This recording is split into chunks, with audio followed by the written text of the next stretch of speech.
할렐루야.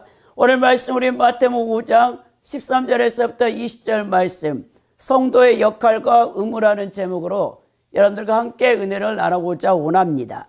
우리가 이제 마태복음 5장 1절에서부터 12절 이 산산수훈의 핵심이었던 팔복을 통해서 우리 성도들 자신에 관한 삶의 원리와 또 하나님을 향한 성도들의 신앙 자세가 어떠해야 되는가를 이제 마태가 규명해 주었다면, 오늘 본문에서는 두 가지의 성도들의 중요한 역할과 의무에 대해서 이제 말씀하고 있습니다.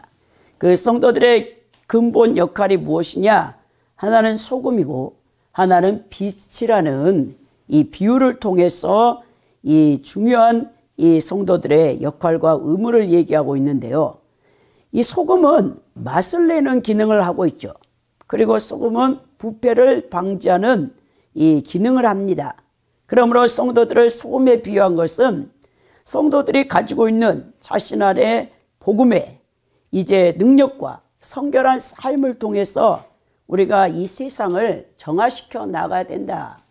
이 세상의 임금은 마귀고, 그리고 그 졸개들이 정사와 권세급의 세상 주관자들, 악의 영들이 사로잡고 있는 이 세상에서 이 소금의 역할을 감당해야 될 성도들의 이 의무에 대해서 오늘 마태가 말씀하고 있는 것입니다. 더 나아가서 빛의 역할을 감당하라는 거죠. 빛은 여러분, 빛이 비치는 곳에 어둠이 물러가는 것을 볼 수 있죠. 그러니까 성도들을 빛으로 비유하는 이유는 이 암흑과 무지에 뒤덮여 있는 이 세상을 복음의 빛으로 밝게 하는 역할을 감당해야 한다는 뜻입니다. 그래서 오늘 우리가 이런 성도들은 책임과 사명의 의식을 가진 복된 자라는 것을 오늘 일깨워 주는데요. 여러분들과 함께 저는 세 대지로 오늘 말씀을 증거하고자 원합니다. 첫째는요, 소금으로서 세상의 부패를 막는 자가 되어야 된다. 이 13절에 기록된 이 소금의 비유를 통해서 함께 나눠볼 것이고요. 두 번째는 빛으로 세상의 어둠을 밝히는 자가 되어야 된다. 14절에서부터 16절에 이 말씀을 통해서 함께 나눠보며, 세 번째는 율법, 곧 하나님 말씀에 순종하여 의로움을 인정받는 자가 되어야 된다. 17절에서부터 20절 말씀을 통해서 여러분들과 함께 은혜를 나누고자 원합니다. 먼저 소금으로 세상의 부패를 막는 자가 바로 성도들의 역할과 의무라는 거죠. 13절에 보면 너희는 세상의 소금이니 만일 소금이 그 맛을 잃으면 무엇으로 짜게 하려? 후에는 아무 쓸데없어 다만 밖에 버려져 사람에게 밟힐 뿐이라 라고 말씀하고 있는 것이죠. 여러분, 세상의 소금이 되어야 될 이 성도들의 근본 역할에 대해서 가르치고 있는데요. 여러분, 그리스도인들은 이 죄악된 세상, 타락한 세상에서 하나님의 통치권 아래 속한 천국 시민된 이 사람으로서 이미 소금으로서의 역할을 감당해야 되는 것이 마땅한 본분이라는 거죠. 여러분, 여기서 소금에 해당하는 이 헬라어가 여러분 할라스인데, 이 할라스라는 단어가 신약 성경에 6번 나옵니다. 마태복음 여러분 5장 13절에 이 소금이 2번 나오고요. 그리고 마가복음 9장 50절에도 2번 나와요, 소금이. 이 소금은 좋은 것이로되 만일 그 소금이 맛을 잃으면 무엇으로 이를 짜게 하리요? 너희 속에 소금을 두고 서로 화목하라. 여기서 여러분 마가복음 9장 50절에도 소금이 여러분 나오고, 누가복음 14장 34절에도 소금은 좋은 것이나 소금이 그 맛을 잃으면 무엇으로 짜게 하려? 땅에도 거름에도 쓸데가 없다라고 여러분 예수님께서 소금의 비유를 통해 이 말씀하고 있습니다. 또 골로새 4장 6절에 바울 사도는 너희 말을 항상 은혜 가운데서 소금으로 맛을 낸 것 같이 하라. 그리하면 각 사람에게 마땅히 대답할 것을 알리라 라고 골로새 4장 6절에서 골로새 성도들에게 보낸 서신에게 기록되어 있어요. 그러니까 우리가 이 성도들이 성화되어지는 이 증거가 말을 들어보면 알아요. 여러분들이 입을 열 때, 말을 할 때, 누군가와 대화를 할 때 늘 원망불평하고 부정적인 말을 한다. 아직 그 사람은 신앙이 성숙되지 못했다라는 것을 증거하고 있죠. 야고보서에 보면 여러분 그 말이 온전한 자가 완전 성화되어졌다라고 야고보 사도가 말씀하고 있죠. 그러면서 우리 몸의 가장 작은 지체 이 혀가 불사르는 수레와 같다 인생을 그만큼 여러분 혀를 다스리기가 쉽지가 않다는 거죠. 우리 하나님께서 인간에게만 주어진 이 놀라운 은총이 무엇이냐? 언어의 기능이죠. 이 세상의 모든 짐승들 가운데 여러분 말할 수 있는 여러분 짐승은 없어요. 물론 앵무새가 있다고 하지만 그 앵무새는 단순하게 소리를 듣고 주인이 또 여러 사람이 하는 말을 따라할 뿐이에요. 자기의 이 생각을 언어를 구사해서 표현할 능력을 갖고 있지 않다는 겁니다. 그러니까 하나님께서 세상을 말씀으로 창조하셨잖아요. 창세기에 보면 태초에 하나님이 천지를 창조하시니라 가라사대 빛이 있으라. 그러니까 하나님 우리 제2의 신 예수 그리스도 성육신하시기 전에 예수 그리스도께서 말씀의 본체시잖아요. 그 말하는 기능을 인간에게만 줬는데 인간은 늘 이 부정적인 아담의 원죄가 유전되어져서 다 말하는 게 죄된 말을 해. 그게 여러분 천국 언어를 쓸 수 있는 하나님께서 이제 더 나가서 천사들이 사용하는 이제 성령의 9가지 은사 가운데 이적적인 은사 가운데 방언의 은사를 주잖아요. 방언의 기도를 많이 하는 사람은 언어가 다스려져. 그리고 천국 언어를 쓸 줄 알아. 다른 사람을 위로할 줄 알고 다른 사람에게 사랑을 힘을 또 용기를 또 긍정적인 이 언어를 구사해서 다른 사람을 살리는 역할을 할 수 있다는. 그러니까 여러분들이 내가 아직도 부정적인 말을 하고 나쁜 말을 하고 욕을 하고 아직도 내 언어에서 원망 불평이 있다. 그러면 여러분 아직도 성화가 안 되어지는 거죠. 그래서 여러분 바울 사도가 이 소금으로 맛을 낸과 같이 너희들이 항상 은혜 가운데 말을 하라. 그래서 다른 사람들에게 대답할 말을 할 수 있는 자가 되게 해달라고 이런 소금의 이 표현을 썼습니다. 여러분 소금이 상징하는 바는 여러 가지지만 성경이나 유대 문헌과 관련해서 살펴보면요. 첫째 소금은 생명을 유지시키는 기능을 합니다. 여러분들이 이제 탈진하잖아요. 몸이. 그럼 이제 병원에 가잖아요. 무조건 여러분 링거를 맞잖아요. 그게 다 소금물이에요. 소금물. 0.9%의 소금물을 넣어준다는 거죠. 자, 이 소금은 인간의 몸의 모든 장기와 신체를 썩지 않게 이 방지하는 역할을 해요. 여러분들 몸에 소금기가 부족하면 한 달만 여러분 소금을 먹지 않잖아요. 여러분 장기가 다 썩어버립니다. 그 정도로 여러분 소금은요. 여러분들의 생명과 직결이 돼 있어요. 그리고 여러분 소금은 방부제 역할을 하죠. 썩지 않게 한단 말입니다. 지금이야 우리가 냉장고가 있어서 모든 음식을 냉장고에 넣어놓으면 썩지 않잖아요. 뭐 일주일도 갈 수 있고 냉동실에 올려놓으면 한 달도 갈 수 있지만 예전에 여러분 냉장고가 없을 때는 염장법. 이게 어떤 음식이든지 오래 좀 보관하려면 소금에다가 절여놔야 돼. 특히 생선 같은 거 바닷가에서 소금에 절여가지고 소금물에 절여서 햇볕에 말려가지고 건조시킨 다음에 그걸 이제 먹는 것을 보는 것처럼 소금은 여러분 음식이나 생선 같은 것을 썩지 않게 하는 방부제 역할을 한다는 거예요. 그처럼 예수 그리스도의 제자들은 이 소금의 역할을 이 세상에서 해야 되는데 그리스도의 제자가 없는 세상은 부패할 수밖에 없습니다. 타락할 수밖에 없습니다. 죄악이 넘쳐날 수밖에 없죠. 그러니까 이는 반대로 이 세상이 부패하는 것은 그리스도인이 소금으로서의 그 역할과 사명을 감당하지 못하기 때문에 이 세상이 죄와 이 타락과 부패가 만연한다는 것을 반증해 주는 거예요. 셋째, 소금은 맛을 내는 역할을 합니다. 여러분, 어떤 음식이든지 소금이 적당하게 들어가지 않냐면 싱거우면 맛이 없잖아요. 그만큼 여러분, 소금은 자신을 녹여요. 여러분, 음식에 들어가서 소금이 그 결정체가 남아있지 않잖아요. 마찬가지로 성도의 삶도 겸손히 자신을 숨기고 그리스도만 나타내야 되는 것이 바로 성도들의 삶입니다. 또 소금은요, 치료제 역할을 해요. 유대인의 문헌에 보면 이가 너무 아프잖아요. 치통이 있잖아요. 소금을 물고 있으면 이 고쳐져요. 또 여러분, 예전에는 신생아가 태어나잖아요.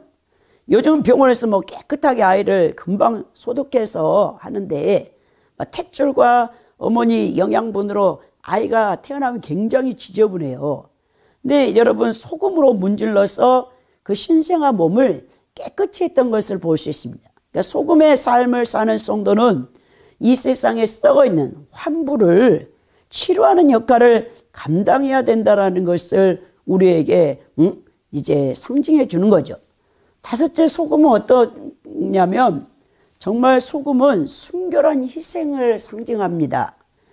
여러분, 구약에서 하나님께 바쳐지는 희생제물, 특히 레위기 2장에 보면 소제 예물에 대해서 나오거든요. 근데 반드시 레위기 2장 13절에 보면 내 모든 소제물에 소금을 치라. 내 하나님의 언약의 소금을 내 소제에서 빼지 못할지니 내 모든 예물에 소금을 드릴지냐라고 말씀하고 있는데, 바로 구약에서 하나님께 바치는 희생제물에서 그 제물 위에 뿌려져서 타서 없어지는 이 소금처럼 순결한 희생제물이 되어야 된다는 것을 우리에게 말씀하고 있는 겁니다. 성도는 모든 세상 사람들이 살고 있는 이 세상에서 여러분, 소금의 역할을 그리고 그 의무를 다 감당해야 된다는 거예요. 근데 예수님이 공생의 당시에 바리새인과 서기관들, 구약의 39권의 하나님의 말씀을 알고 있던 이 유대 종교 지도자들은 여러분, 유대 민족 가운데 소금 역할을 감당하지 못했어요.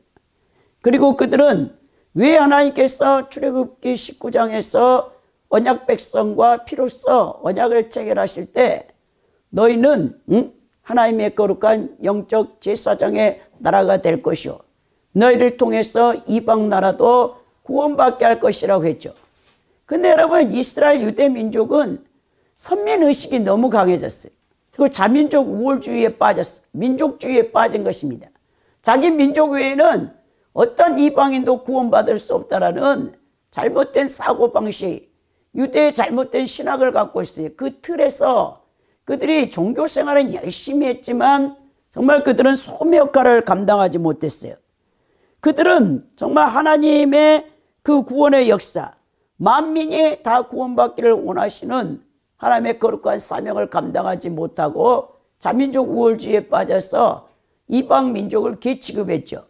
그때 우리 하나님께서, 예수님께서 그들을 책망했던 것을 볼 수 있는데, 여러분, 이렇게 천국 시민된 성도들은 예수 그리스도를 믿지 않는 비그리스도인들을 불결한 자들이라고 무시하고 그들과 격리된 삶을 사는 것을 하나님은 기뻐하지 않습니다.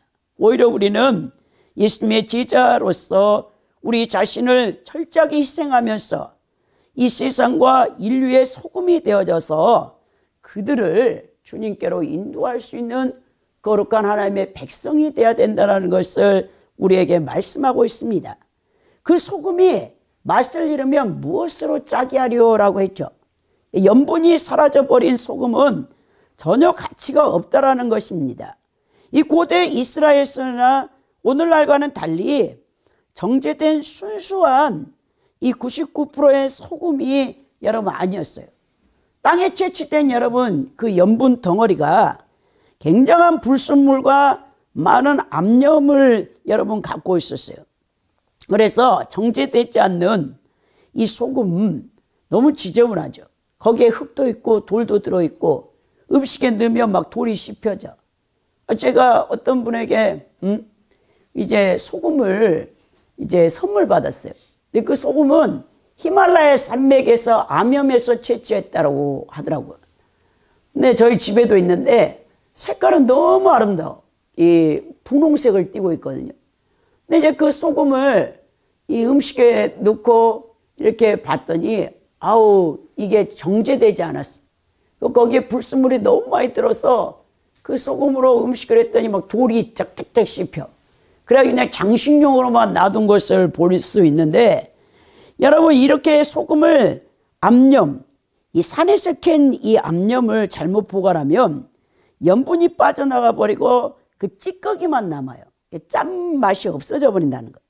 이 염분이 빠져버린 소금의 운명은 오늘 마태가 뭐라고 이제 예수님께서 이 소금을 비유하시면서 뭐냐, 무엇으로 짜게 하느냐, 짜게 할 방법이 없다는 거예요. 밖에 버려서 사람에게 밟힐 뿐이라고 예수님이 여기서 말씀해 줬다는 겁니다. 이처럼 예수님의 제자들이, 천국 시민들이 이러한 역할을 감당하지 못하면 세상 사람들에게 비웃음거리가 될 뿐만 아니라 정말 기독교인들이 소금처럼 쓰레기 취급을 받게 된다는 거예요. 오늘 한국 여러분 이 사회에서, 대한민국에서 기독교인들을 얼마나 폄하하고 얼마나 싫어합니까?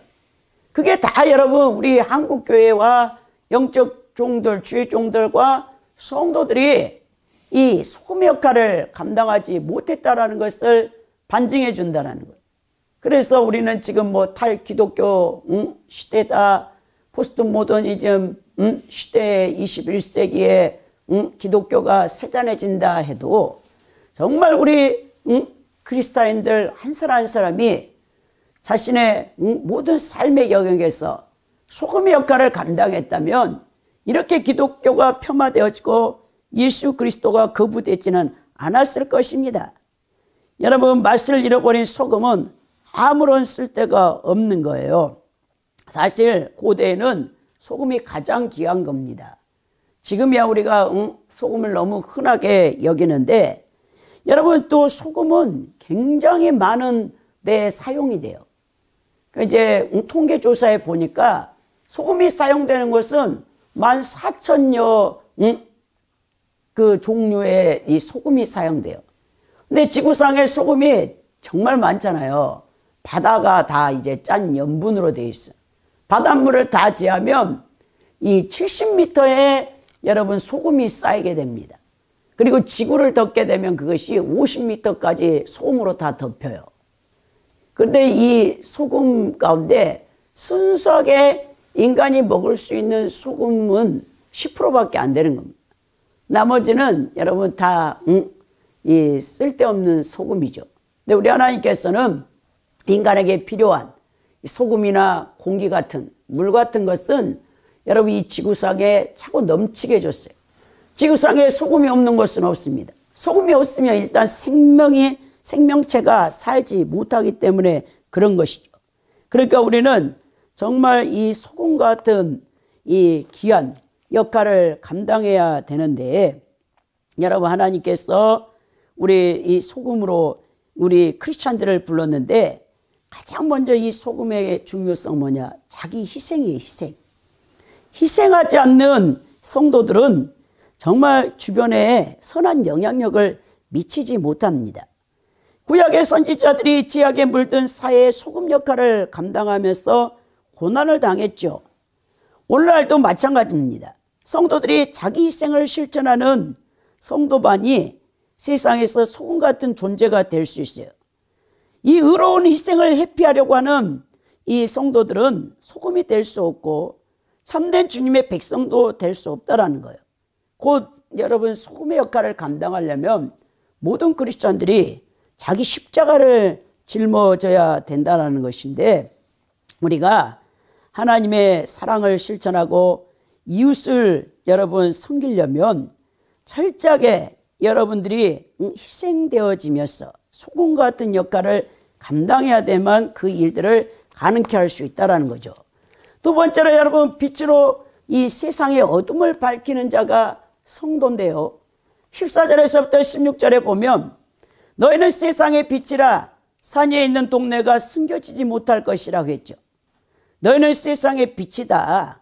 천국 시민된 성도들의 사회적 역할을 여러분 이제 시각적인 이미지인 빛으로 여기서 비유하고 있습니다.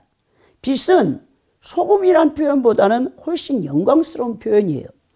빛은 하나님의 속성이죠. 여러분들이 하나님을 빛으로 만난 적이 있을지 모르겠지만 저는 하나님을 빛으로 만났습니다. 그리고 성령께서 저를 29살에 27살에 콜링을 받았고 29살에 신학교 1학년 때 10월 29일에 제가 잊어버리다네요. 밤 10시에 금요일입니다. 그때 우리 하나님께서 저를 성령의 불을 내리셔서 밤새 제가 새벽 4시까지 뒹굴게 되어졌는데 갑자기 저를 탁 부복시켜요. 그랬더니 갑자기 이 눈을 뜰 수가 없어. 너무나 그 강체에 눈이 멀어버릴 것 같더라고. 근데 여기 가까이에 딱 오셨는데 성령님께서 너는 이제부터 내 말에 절대적으로 순종해야 되느니라. 그 말씀을 딱 하시더라고. 그리고 저를 10년 동안 끌고 다니시는 거죠. 야, 그 빛. 여러분 이 세상에 창조된 빛이 아닙니다. 이 하나님 자체가 빛이에요. 그래서 우리가 그리스도의 심판대 앞에 섰을 때 여러분들이 투명한 유리 같은 여러분 그 앞에 여러분들의 살아온 인생이 다 파노라마처럼 지나간다는 것을 저는 알고 있습니다. 죄 짓는 것을 두려워해야 돼요. 여러분 해결되지 않는 죄는 그리스도의 심판대 앞에서 심판을 받게 돼 있어요. 그리고 여러분들은 거기에 정화의 불을 통과하게 되는데 이 불은요 여러분들이요 감당하지 못합니다.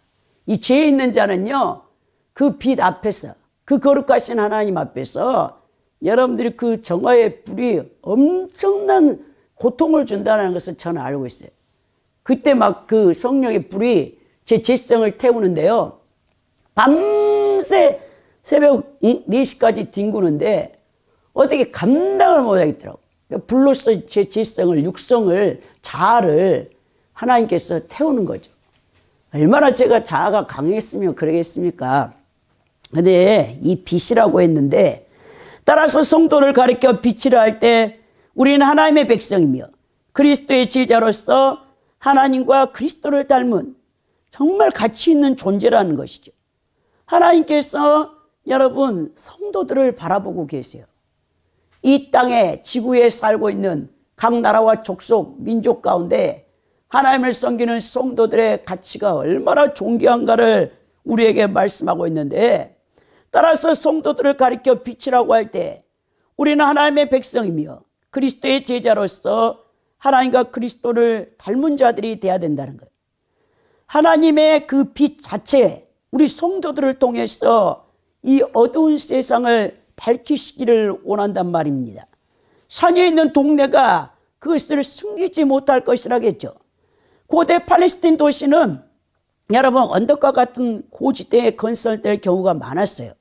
따라서 산 위에 있는 동네는 주위 사람들의 눈에 잘 띄게 되고 특히 높은 산 위에 여러분 불빛이 있으면 유난히 밝게 보이잖아요. 삼각산에 능력봉에 올라가면 우리 서울 시내가 다 보여요. 저도 삼각산에 훈련받을 때 올라갔는데 야, 그 수많은 빛 가운데 거기에 밤새 철야 기도하면서 그 서울 시내 전경을 바라보았는데 정말 여러분 빛이 높은 곳에서 이 비치는 것처럼 천국 시민된 성도의 삶은 숨겨진 삶이 아니라는 거예요. 밝히 드러나는 삶입니다. 많은 사람들에게 주목을 받는 삶이라는 것을 여기서 말씀하고 있는데요. 이 산 위에 있는 동네는 실제 높은 고지대에 세워진 예루살렘이나 모리아산 위에 세워진 성전을 가리키고 있어요.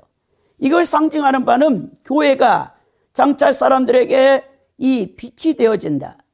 이 얘기를 말씀하고 있는 거죠. 이런 성도의 빛된 삶이 모든 세상 사람들의 표상이 되어야 된다는 것을 예수님께서 말씀하셨습니다.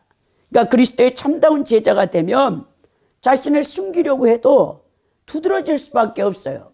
어둠 가운데 밝은 빛이 비치면 우리가 가장 어두울 때 새벽에 이 여명 가운데 금성, 샛별이 떠오르잖아요.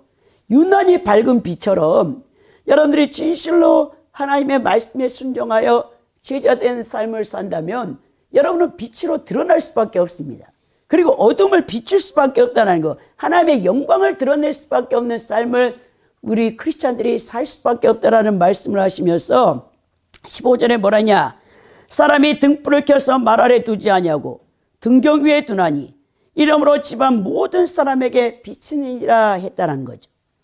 여러분, 이제 지금이야 LED 전기불 얼마나 우리 대한민국의 한국전력공사 여러분 발전해서 어디나 이 불이 들어오잖아요. 저는 50년 전에 저 전라도 산골짜기에 있을 때 전기가 들어오지 않았어요. 그때 여러분 호롱불이라고 해서 등잔을 사용했던 기억이 납니다. 얼마나 여러분 불이 귀한지 몰라요. 산골 골짜기 섬 마을에 불이 들어간 것은 60년대 후반 70년대나 돼서 들어갔는지 모르지만 그 전에도 안 들어간 데도 많았어요. 그런데 이제 그런 산골짜기에서는 이제 호롱불, 등잔불을 쓰게 되는 거죠. 오늘 그것을 얘기하고 있는 거예요. 당시 팔레스타인 땅에서는 흙으로 만든 작은 접시에 기름을 담고 이제 불을 붙여요. 등불이 되는 거죠. 그 유일한 등불이에요. 그때 여러분 그 기름을 아끼려고 밤에 빨리 자라고 저희 부모님이 불을 빨리 끄라고 해가지고 일찍 잠을 재우는 것을 볼 수 있는데, 오늘 여러분 이런 등잔을 벽에 돌출된 등경 위에 두어서 온 방을 밝힌다라는 거예요. 근데 어떻게 되냐? 이 말 아래 두지 않는다라는 이 말은 흙으로 만들어져 약 9리터 정도까지의 혹시 약을 측량할 수 있는 용기예요.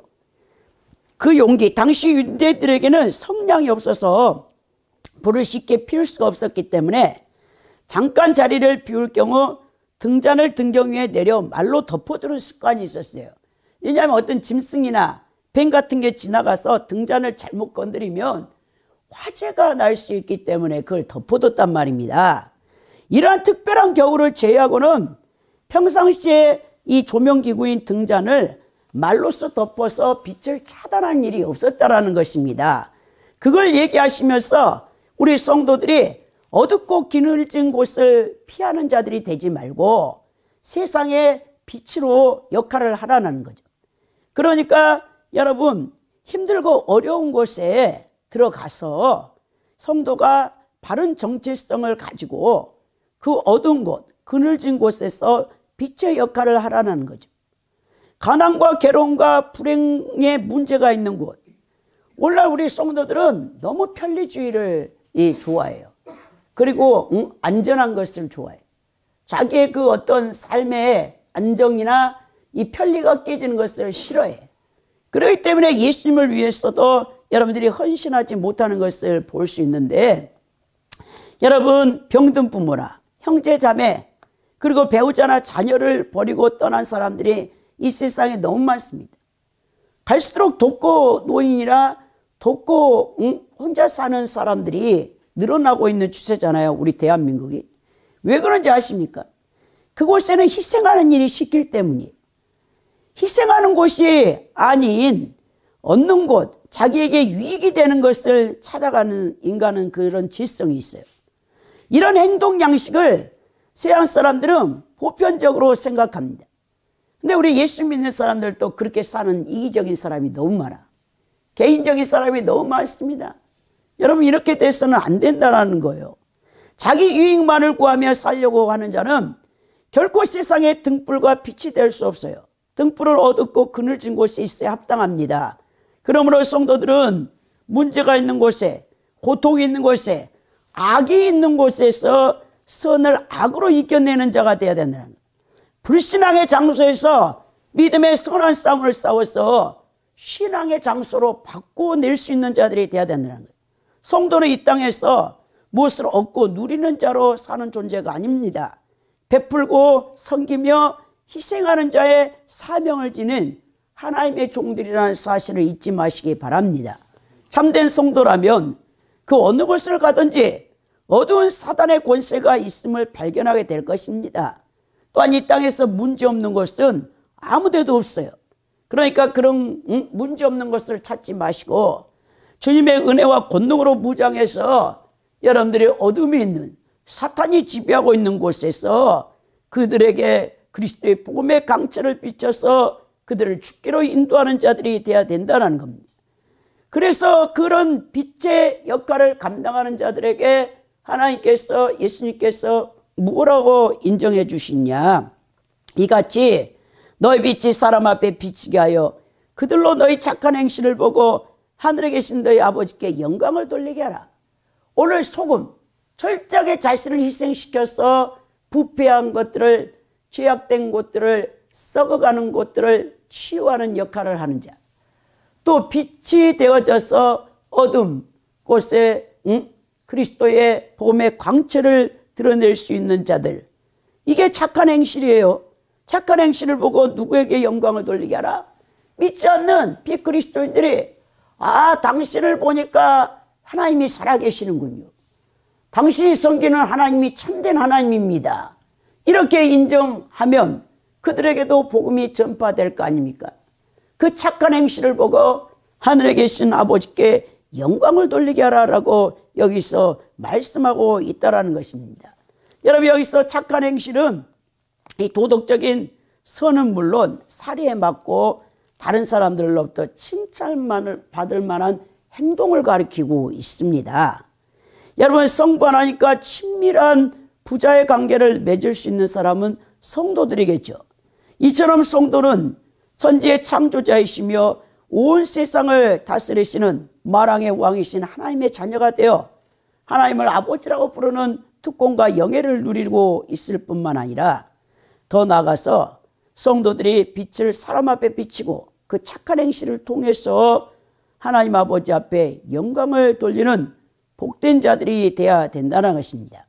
성도 여러분, 우리 혼자서 비추는 하나님의 진리의 빛, 그리고 선행의 빛은 이 암흑과 같은 불신앙과 제약된 세상을 대낮처럼 환하게 만드는 일은 할 수가 없어요. 그러나 온 성도들이 세계 각처에 자기가 속한 그 자리에서 비추는 그 빛들의 여러분 가치는 정말 큽니다. 맑은 하늘의 별빛처럼 하나님의 영광의 빛을 사람에게 비춰 능히 하나님께 갈 수 있는 길을 찾을 수 있도록 성도들이 해준다면, 성도가 없는 세상은 그야말로 사단의 권세, 암흑의 세상, 절망의 세상이 될 것입니다. 그러나 우리 성도들 한 사람 한 사람이 자신이 있는 곳에서 소금과 빛의 역할을 감당한다면 분명히 이것은 하나님의 빛으로 이 어두운 세상에서 하나님의 빛을 비출 수 있게 된다는 겁니다. 그러니까 여러분 한 사람 한 사람이 빛을 비추는 삶을 살아내야 된다는 것.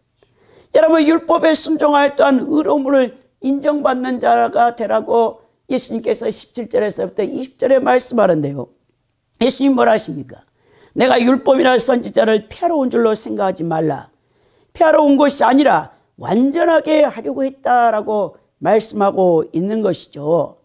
예수님께서 제시하는 하나님 나라의 법과 윤리는요, 여러분 구약의 율법과 아무런 상관이 없는 새로운 것이 아니라 오히려 율법의 근본 의미를 강조하고 계신다는 거예요. 여기서 바리새인과 서기관들은 잘못된 유대 신학적인 틀을 통해서 자기의 성과 공로로 그것을 가지고 구원받으려고 했어요. 종교적인 행위를 엄청 열심히 했죠. 여러분, 일주일에 2번 그들은 금식합니다. 그리고 그들은 이 11조를 철저하게 합니다. 더 나아가서 그들은 자기 유대 민족들에게 자기가 칭찬과 영광을 받기 위해서 골방에 들어가 기도하는 것이 아니라 사람들에게 들으라고 큰 소리로 문을 열어놓고 기도했죠. 근데 우리 예수님께서 그들에게 독사의 새끼들이라고 가장 무서운 말씀을, 너희들은 마귀의 자녀들이라고 여러분 책망하셨는데, 여러분 이 유대 이 종교 지도자들은 율법 행위를 통해서, 그것도 잘못된 율법 행위예요. 이 납비들이 잘못 해석한 하나님 말씀을 가지고 외부적인 규정에만, 형식주의, 외식주의로만 그들은 종교 행위로 나아갔어요. 그래서 예수님께서는 율법의 제정자시고 수요자시고 또 완성자로서 자신은 율법의 폐기자가 아니라 잘못된 장로들의 유전, 인간을 계명으로 전락시킨 하나님 계명을 바르게 펼쳐 보여주고 본인이 직접 그 말씀에 순종함으로 여러분 그 율법의 토라의 바른 근본 정신이 무엇인가, 내면적인 의미가 무엇인가를 보여주기 위해서 오셨다라고 말합니다. 여러분 정말 그 종교 지도자들이, 유대 종교자들이, 납비들이 인간의 계명으로 만들어서 사람의 계명으로 얼마나 고통을 줍니까? 멍해를 줍니까? 지금도 그렇잖아요. 이스라엘에 나와 있는 선교사의 말씀이 안식일 날 그들은 금요일 오후 6시부터 토요일 오후 6시까지 안식일을 준수하잖아요. 유대인 민족들, 아직도 유대인들은. 근데 그 이제 자기가 이 아파트에 살잖아요. 그럼 이 배를 누르면 안 돼. 안식일을 어긴 거야. 그래가지고 유학생들, 외국 유학생들이나 또 관광객들이 와서 혹시라도 있으면 그 배를 엘리베이터 배를 눌러달라고 한다는. 그럼 혹시 자기가 잊어버리고 자기 집에 불을 안 켰잖아요. 스위치를 켜는 것도 안식일 준수에 어긋나는 거야. 그래가지고 이제 다른 외국인 이웃이 있으면 혹시라도 자기 전기불 스위치 안 켜졌으면 그걸 켜달라고 해. 이렇게 여러분 인간의 계명으로 만들어서 하나님의 말씀을 무거운 멍에로 짊어지게 했던 이 유대인들 종교 지도자들에게 예수님께서 얼마나 신랄하게 책망을 합니까? 그러면서 예수님이 뭐라냐? 진실로 너에게 이르노니 천지가 없어지기 전에는 율법의 1.1획도 결코 없어지지 않냐고 다 이루리라고 말씀하시오. 그리고 그 유대 여러분 종교 지도자들은 더 율법 가운데서도 나눠요. 이거는 더 중요한 계명이고 이거는 덜 중요한 계명이야. 하나님 사랑, 이웃 사랑. 여러분 10계명의 제1, 2계명. 하나님 외에는 우상을 섬겨서는 안 되잖아요. 네, 10계명의 제1, 2계명을 제일 이것을 가지치기 해서 613계명으로 이제 그들이 나누었는데 보니까 하나님 사랑, 이웃 사랑. 예수님께서 너에게 새 계명을 주노니 이 하나님 사랑, 이웃 사랑을 우리에게 명하셨잖아요. 근데 하나님 사랑은 여러분 유대인들도 유대 종교 지도자들도 첫 번째 둬요. 613계명 가운데. 근데 이웃 사랑이 어디 있냐? 248번인가 있어요. 계명이. 그러니까 이웃 사랑을 중시하지 않았어. 그러니까 하나님을 향한 열심은 있어요.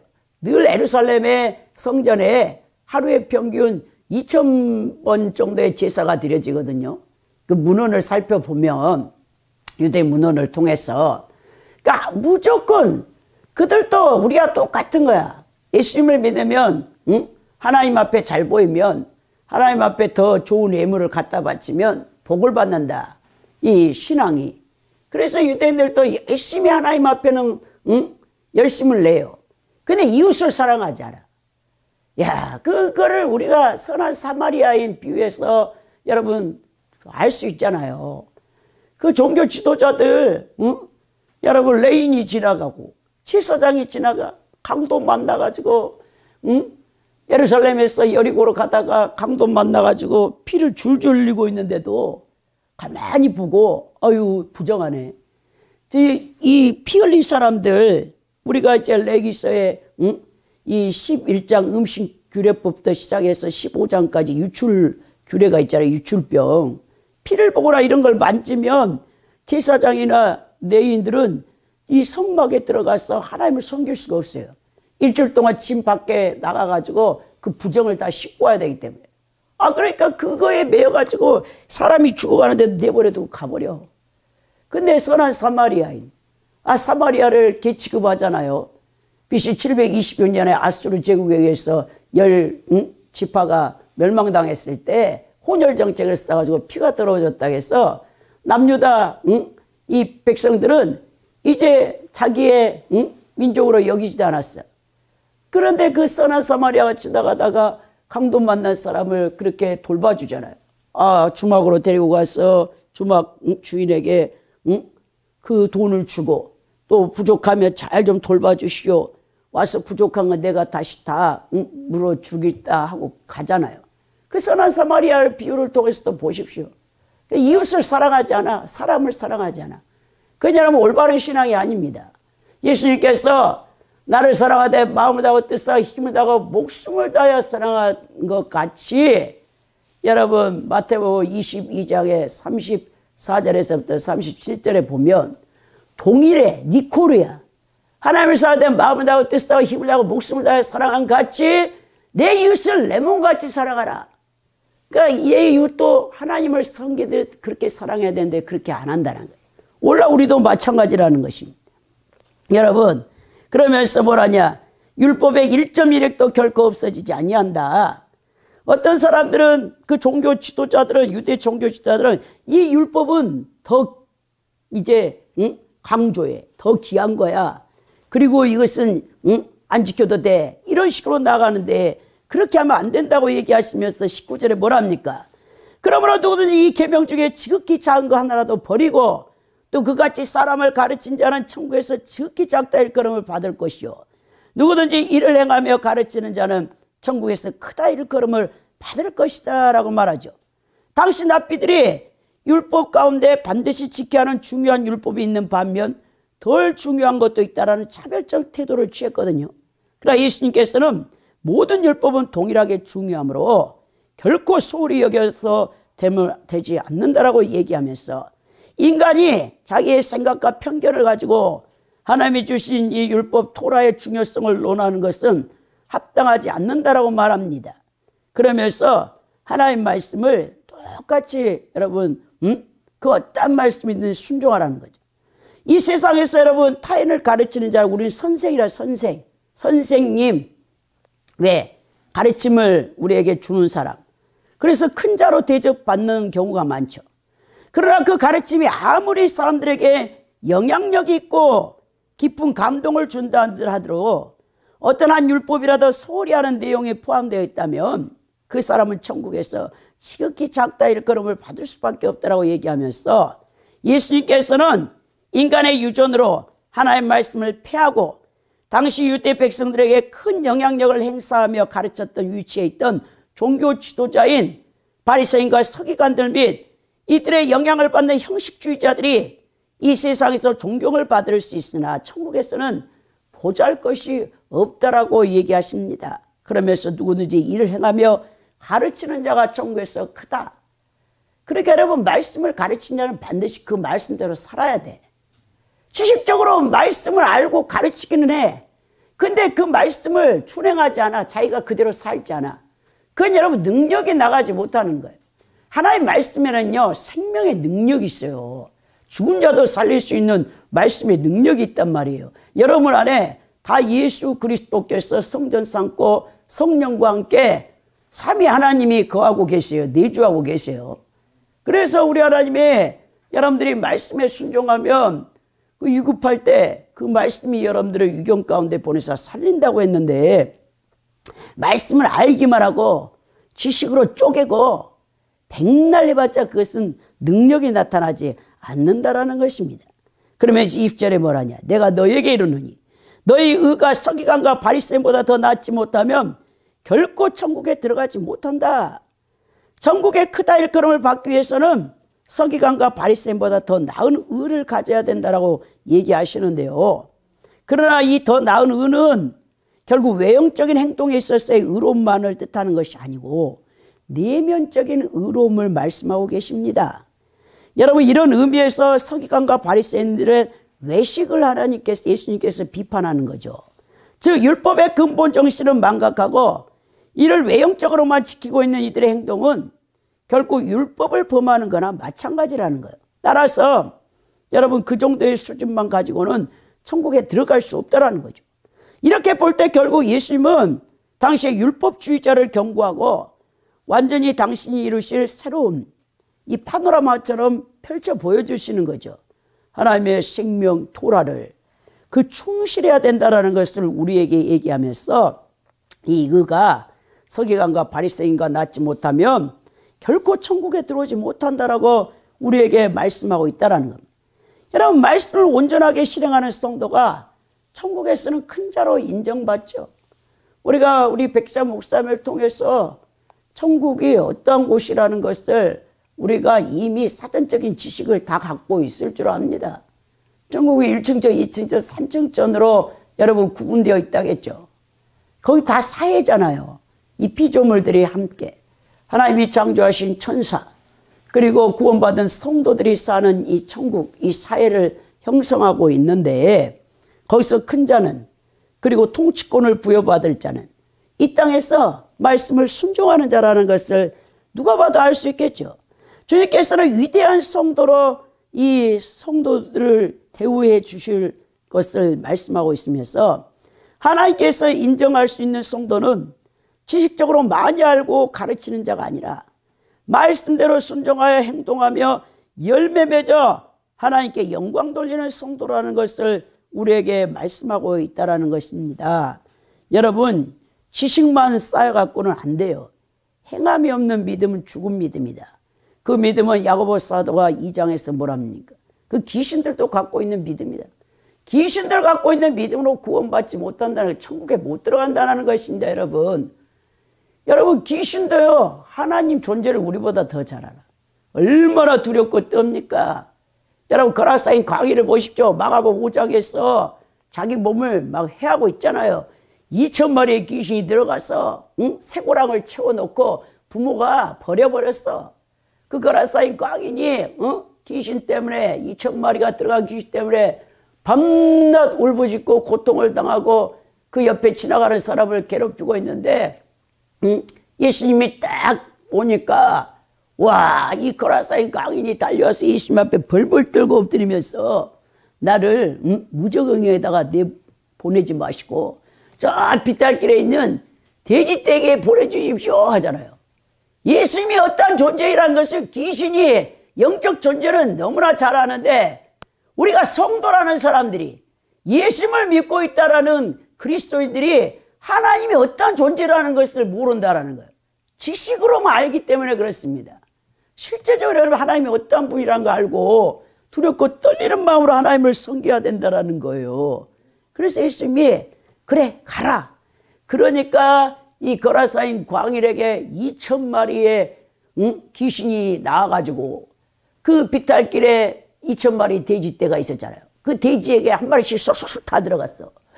그러니까 이 돼지가 미쳐 날뛰어가지고 바닷물에 다 빠져 몰살돼서 죽어버린 거 아닙니까? 아, 그때 그 돼지들의 주인들이, 그 대가 몰려 있는 사람들, 그 돼지가 어떻게 합니까? 이방 신전의 제물로 팔면 돈이 엄청난 제물값인데, 그 돼지가 몰살되니까 막 거기서 분노해가지고 예수님과 제자들을 쫓아내는 것을 볼 수 있는 거죠. 여러분, 그만큼 귀신들도 하나님의 존재가 어떤지 알고 벌벌 떠는데, 우리 크리스찬들도 정신을 차려야 된다는 것입니다. 요한 사도가 요한계시록 3장 1절에서 살았다는 이름을 가졌으나 죽은 상태에 있는 사대 교회에 대해서 책망하죠. 명목적이고 형식적인 이 교회의 성도들, 이 사람들은 예수님께서 모른다고 하신다는 거예요. 여러분들이 한 말씀이라도 순종하는 것이 중요하다는 겁니다. 여러분, 농부가 많은 씨앗을 가졌어도 봄에 논밭에 씨를 뿌리지 않으면 가을에 어떤 추수도 거둘 수 없다는 것은 다 아는 사실 아닙니까? 내가 아는 신앙 지식대로 행해야 한다는 거예요. 적은 일이라도, 여러분들이 적은 말씀이라도 지극히 하나님 말씀 앞에 순종을 해야 된대요. 말씀대로 순종하는 성도를 예수님께서 오늘 의롭다고 인정하신다라고 말씀합니다. 시편 119편 1절에서도 행위가 완전하여 여호와의 법에 행하는 자가 복이 있다라고 했고, 야고보서 1장 25절에도 자유하는 온전한 율법을 들여다보고 있는 자는 듣고 잊어버린 자가 아니요 실행하는 자니 이 사람이 그 행하는 일에 복을 받으리라 했다라는 것입니다. 오늘 성도 여러분, 이 빛과 소금의 역할을 감당하도록 우리 하나님께서 우리를 부르셨고, 우리의 그런 역할과 의무가 주어졌습니다. 더 나아가 하나님 말씀 율법에 순종하여 예수님 앞에 의롭게 인정받아야 여러분들이 천국에 들어갈 수 있다는 사실을 기억하시기 바랍니다. 우리 성도들의 롤 모델 되신 예수님께서 이 땅에 오셔서 성부 하나님 말씀대로 사시고 십자가에 돌아가셨고 부활하셨고 승천하셨고 다시 재림하셔서 옵니다. 우리 예수님께서 우리에게 주신 새 계명, 하나님 사랑과 이웃 사랑 계명을 온전히 순종하여서 여러분들이 그리스도의 심판대 앞에 섰을 때 잘할때다 착하고 충성된 종이라 하여 멸관과 상급을 받는 복된 성도들이 될 수 있기를 예수 그리스도의 이름으로 축원드립니다.